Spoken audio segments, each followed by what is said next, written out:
biglaan. 1, 2, 3.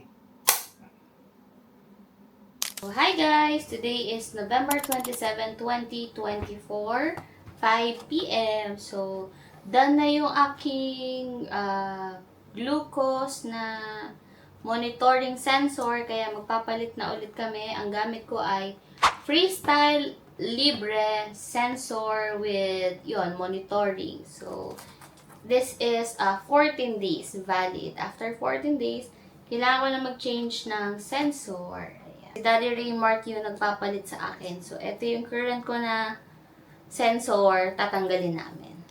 So yun, tatanggalin na natin yung sensor kasi 14 days lang to valid. And after 14 days, kailangan na ulit palitan. So kaya ito is expired na. Kailangan siya tanggalin. So after tanggalin, tapos lilinisan naman siya. Ayan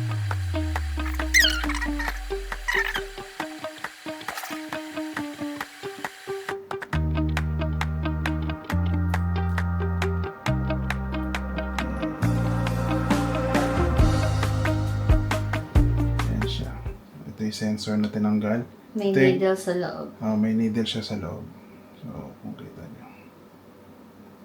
Tapos, saka natin siya lilinisan ng alcohol. Sa cotton swab.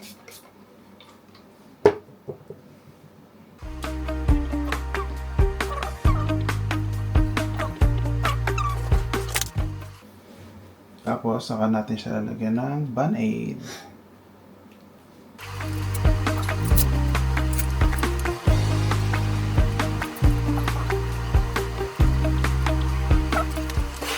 At ang next naman ito is installation naman ng panibagong sensor. So sa loob ng sensor, sa loob ng box, ito yung laman yan. So ito yan. At ito yung applicator. So ito yung sensor and then applicator. So isasalpak lang siya dyan. Tapos saka siya ipapasok dun sa kabilang braso. So since sa kaliwa na yung tinanggal, ang next naman namin ay sa right side na arm. Ito? So bago lagyan yung ng sensor yung braso, kailangan muna siya punasan itong parang kasama dun sa box sa alcohol, parang itong alcohol na cotton. So ganito siya, open nyo lang to.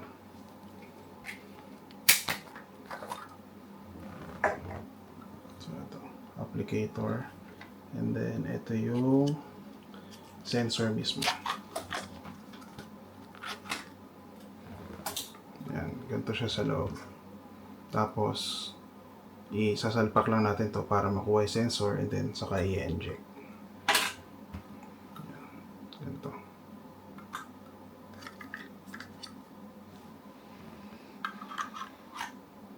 Yan. Yun. So, nakuha na yung dito. Sensor. And, ito na siya. Kung nakita nyo, merong needle. Ayun yung ituturok kay Jem.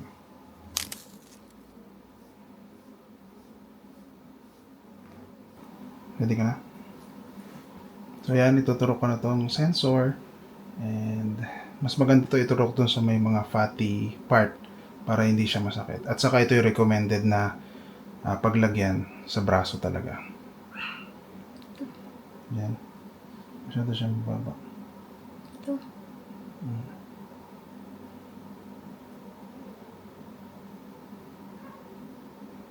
Ito na yung dati. Ito, tabi. Ito. Yan. Excuse me. Yan. So, para maano siya apply, ipe-press mo lang to ng biglaan.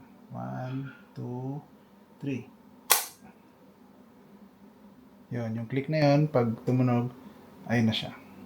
Nakakabit na. Okay. Chote. So, ayan yung sensor mismo. Bago. Ang gulat si baby. Aha. Naramdaman? Oo, nagulat siya. So, ganun lang pagpapalit ng sensor para hindi na kayo magpiprick everyday. Tsaka less hassle to kasi nung mga second trimester ni Jem, ang ginagawa niya prick, kailangan i-monitor throughout the day bago siya kumain at saka after kumain. So, kung 3 beses siya kakain sa isang araw, 6 na turok yon. So, dito, isang salpakan na lang, every hour pwede mo nang ma-monitor yung sugar levels. At kung pwede ka na kumain. So, ngayon, ang gagawin ko, start new sensor na. Ayan. So, tap lang dito. Ayan. So, within 60 minutes, pwede ko na ulit magamit yung new sensor to monitor my glucose. Yeah. Kaya make sure bago kayo maglagay nito sa mga buntis, is tapos na kayo kumain para hindi na kayo magpiprick pa. So, after nyo kumain, saka kayo magpalit nito 1 hour after. Para nakapag-monitor muna kay sugar levels, then palit, and after magpalit, so yun, 60 minutes pa yung timeline bago mag-activate yung sensor. So, yun lang naman, and Goodbye! bye! Thank you, Daddy Raymond! Welcome!